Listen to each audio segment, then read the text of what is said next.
Assalamualaikum warahmatullahi wabarakatuh. Perkenalkan, nama saya Siti Minaturisma dari Prodi S1 Keperawatan di Stikes Telogorejo.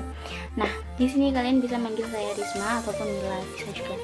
Nah, di video kali ini aku akan memaparkan tentang anti korupsi. Sebelumnya, aku udah buat poster nih kayak gini.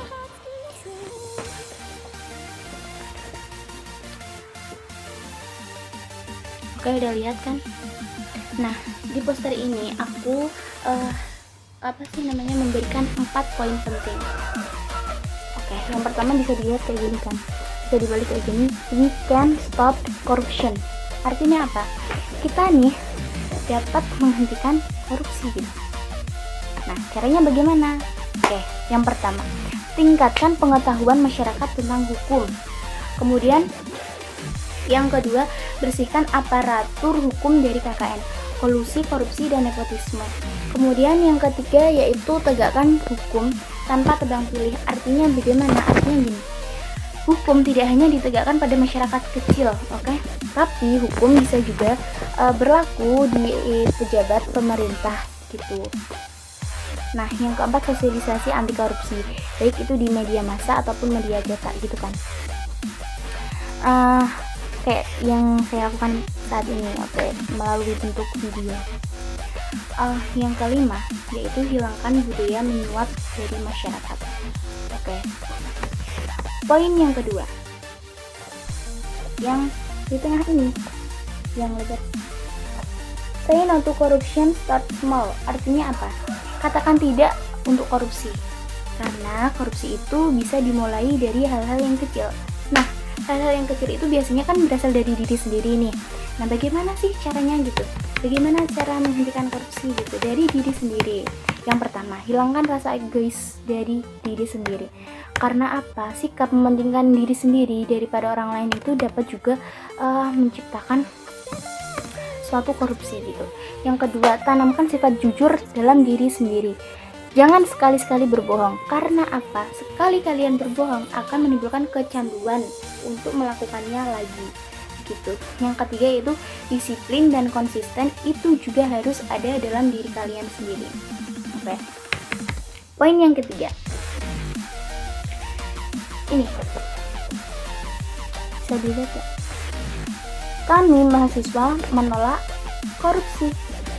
Nah, kita nih sebagai mahasiswa harus dong menolak korupsi. Nah, bagaimana sih peran atau caranya untuk menolaknya gitu? Yang pertama yaitu menciptakan lingkungan bebas dari korupsi di kampus.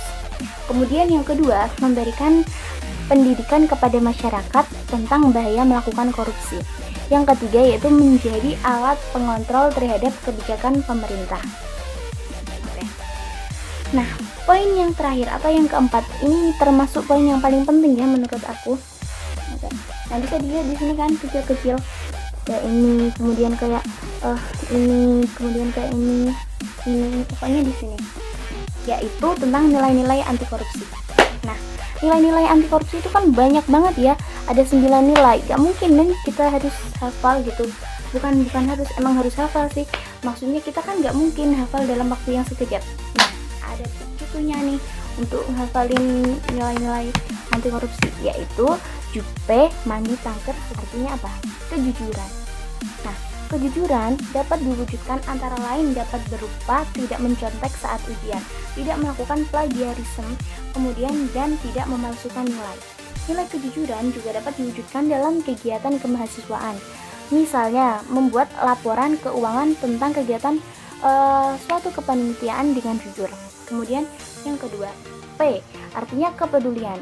Nah, kepedulian ini juga dapat diwujudkan. Nah, antara lain yaitu berusaha ikut memantau jalannya proses pembelajaran, kemudian memantau sistem pengelolaan sumber daya di kampus, kemudian memantau kondisi infrastruktur lingkungan kampus. Nilai kepedulian juga dapat diwujudkan dalam bentuk mengindahkan seluruh peraturan dan ketentuan yang berlaku di dalam kampus maupun di luar kampus. Lalu yang ketiga yaitu MAN, artinya apa? Kemandirian. Nah, itu juga dapat diwujudkan antara lain seperti biasanya ada dalam bentuk mengerjakan soal ujian secara mandiri, mengerjakan tugas-tugas akademik secara mandiri, kemudian menyelenggarakan kegiatan kemahasiswaan secara swadana. Lalu D, artinya apa? Disiplin.